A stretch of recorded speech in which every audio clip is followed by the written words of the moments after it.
हर हर महादेव दोस्तों, हमारे हिंदू धर्म में शिव ज्योतिर्लिंगों के दर्शन और कथाओं का बहुत महत्व है दोस्तों। भगवान शिव के 12 ज्योतिर्लिंग हैं, जिनमें से उत्तर भारत में 2 ज्योतिर्लिंग हैं। पहले केदारनाथ और दूसरा काशी विश्वनाथ। पश्चिमी भारत में सोमनाथ, नागेश्वर, त्र्यंबकेश्वर, भीमाशंकर और गणेश्वर हैं। मध्य भारत में महाकालेश्वर और ओंकारेश्वर हैं। पूर्व भारत में बैजनाथ और दक्षिणी भारत में मल्लिकार्जुन और रामेश्वरम ज्योतिर्लिंग हैं। इन 12 ज्योतिर्लिंग की एक खास बात यह है कि ये ओम की आकृति बनाते हैं।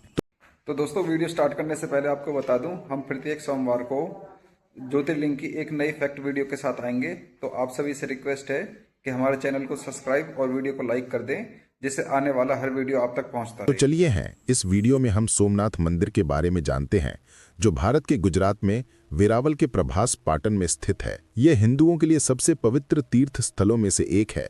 तीर्थ क्षेत्र और शिव के 12 ज्योतिर्लिंग मंदिरों में से पहला है और इसी कारण इसे आदि ज्योतिर्लिंग भी कहा जाता है। सोमनाथ मंदिर का इतिहास बहुत पुराना है। ऐतिहासिक रूप से इस मंदिर को कई आक्रमणकारियों द्वारा कई बार तोड़ा गया, लेकिन हर बार इसे पुनर्निर्मित किया गया। 11वीं से 18वीं शताब्दी के बीच कई बार मुस्लिम आक्रमणकारियों जैसे महमूद गजनवी और अलाउद्दीन खिलजी ने नष्ट किया, लेकिन हर बार इसे दोबारा बनाया गया। आज का वर्तमान मंदिर 1951 में फिर से स्थापित किया गया था, जिसमें सरदार वल्लभ भाई पटेल का महत्वपूर्ण योगदान था। पौराणिक कथा के अनुसार मंदिर का निर्माण चंद्रमा ने कराया। चंद्रमा दक्ष प्रजापति की 27 पुत्रियों के पति थे, लेकिन इन सब में चंद्रमा को अपनी पत्नी रोहिणी से विशेष स्नेह था, जिससे अन्य 26 पत्नियां खुद को उपेक्षित और अपमानित अनुभव करने लगीं और उन्होंने चंद्रदेव की शिकायत अपने पिता से की। जब ये बात दक्ष प्रजापति को पता चली तो उनको अपनी 26 पुत्रियों को लेकर बहुत दुख हुआ।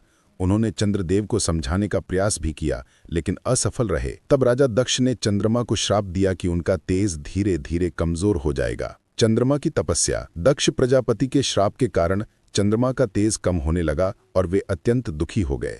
इस श्राप से मुक्ति पाने के लिए चंद्रमा ने ब्रह्मदेव के कहने पर गुजरात के सौराष्ट्र क्षेत्र में प्रभास तट पर जाकर शिवलिंग की स्थापना कर उनकी पूजा की और भगवान शिव की घोर तपस्या करने लगे।